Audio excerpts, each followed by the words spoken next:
Hi, this is Bill Bronhick, and this video will discuss the 9 mistakes that new investors make and how you can avoid them. Mistake number 1, not knowing the market numbers. One of the big things that you need to do as a beginner investor, or even if you have some experience, is to pick particular areas that you work. We call them farm areas.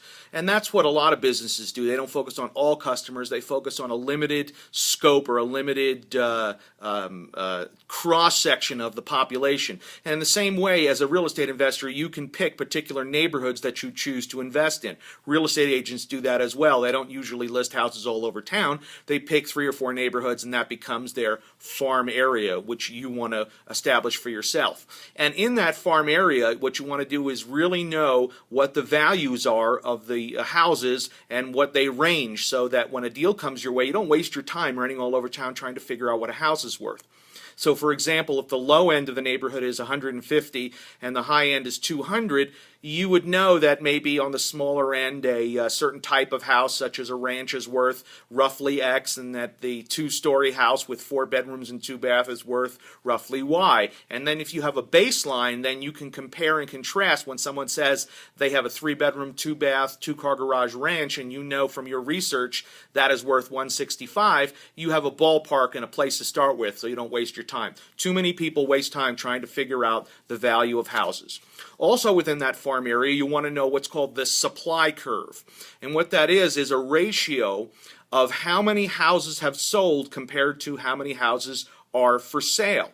And what that will give you is how many months of inventory there is in that neighborhood.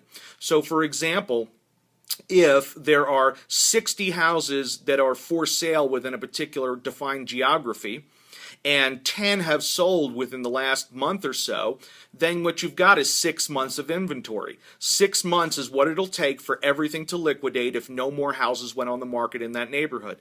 And that's really a balanced number, 6 months. Anything more than that, it's going to be more of a buyer's market. Anything less than that, it's going to be more of a seller's market. You just want to know what that number is and know what kind of market that you're dealing with within your farm neighborhoods. Number 2 is mistaken value. Again, if you have a ballpark, you can get an idea of what a house is worth based on your previous research, but you really want to be able to dial that in within 2 to 3% accuracy. Remember, real estate investors only work on a 10% margin at best, maybe a 15% if you're lucky. And if your numbers are off on the value of your house by 5 or 10%, there's your profit out the window, maybe even a loss if you're not careful. So make sure you can dial in values, and websites like Zillow and Trulia and so forth give you estimated automated values. Those are only accurate some of the time. I would rely more on the raw data than on the actual, what they call estimates of value. So for example, you can use their raw data to look at what the supply curve is, or how many houses are for sale, or what houses have sold, and then do your own analysis as to the value of the house. But don't go based on the automated numbers that these websites give. They can be inaccurate at times. Number 3, underestimating repairs. If you're doing a fix and flip or a fix and hold, what I recommend you do is round your estimate off to the nearest 5,000 integer. So if you think it's 8,000 in work, just figure 10. If it's 12, figure 15. If it's 18, figure 20. You know, it's just a rule of thumb that if you always round off to the next 5,000, you're never going to have too many surprises.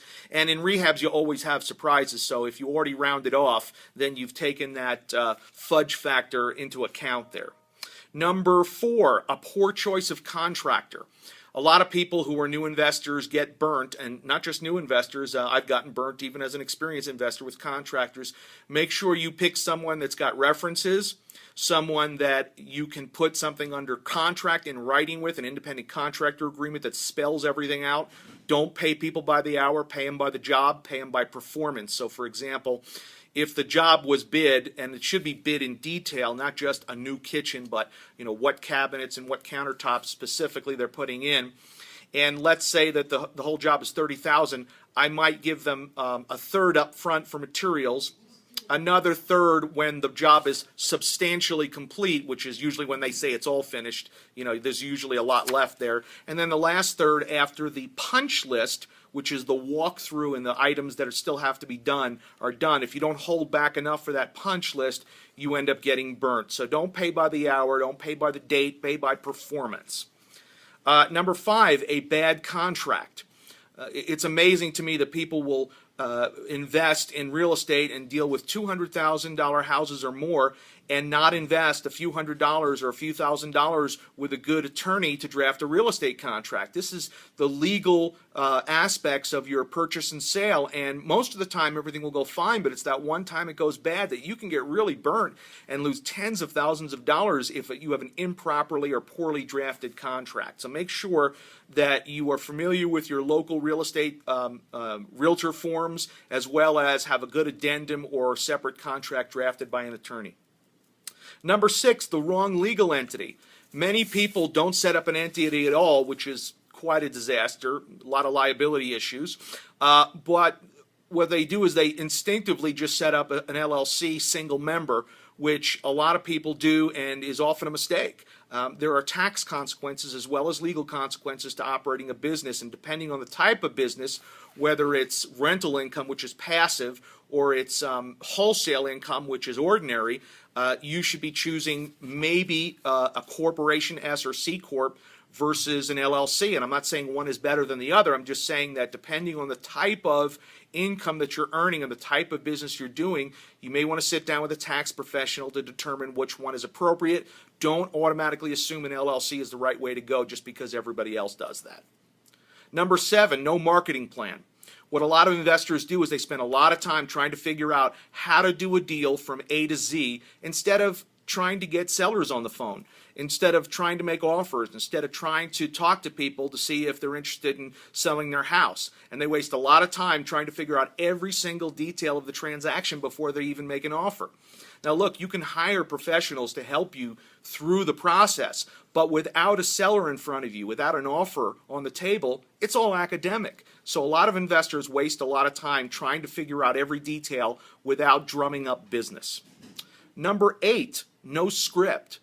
So if they do make phone calls, and let's say they talk to sellers on the phone, for sale by owners, or they market to get people to call them, they blow it. They blow the money that they've spent generating these leads because they have no telephone script. They have no list of questions. They have no list of information or checklist that they use. And I have an excellent one that I use that just as a reminder, even though I know it pretty well, but just as a reminder to make sure I didn't forget anything, to go through the checklist and ask the right questions to make sure I get all the appropriate information I need before I go out and look at the property. And number 9, no business plan. A lot of investors consider real estate investing as investing, but it's not investing like the stock market. It's more like a business, and it has to be run like a business professionally. You should have a plan, and it should be in writing. If your goal, let's say, is to quit your job or retire or generate a certain number of income, then you need a written plan for that. When is it going to happen by? What are the intermediate goals? What are the steps you need to take on a monthly, weekly, daily basis in furtherance of each of those goals? And how do you measure if you're on track? You know, if you can't manage what you can't measure, so if you don't have a yardstick to measure your progress, and that would be in your business plan, then you're going to be spinning your wheels and not getting anywhere. These are the 9 mistakes, and of course there's many more that beginning investors make, but I hope that you take some of these to heart and that you correct some of these and put your plan into action and have a lot of success. This is Bill Bronhick. Thanks for watching.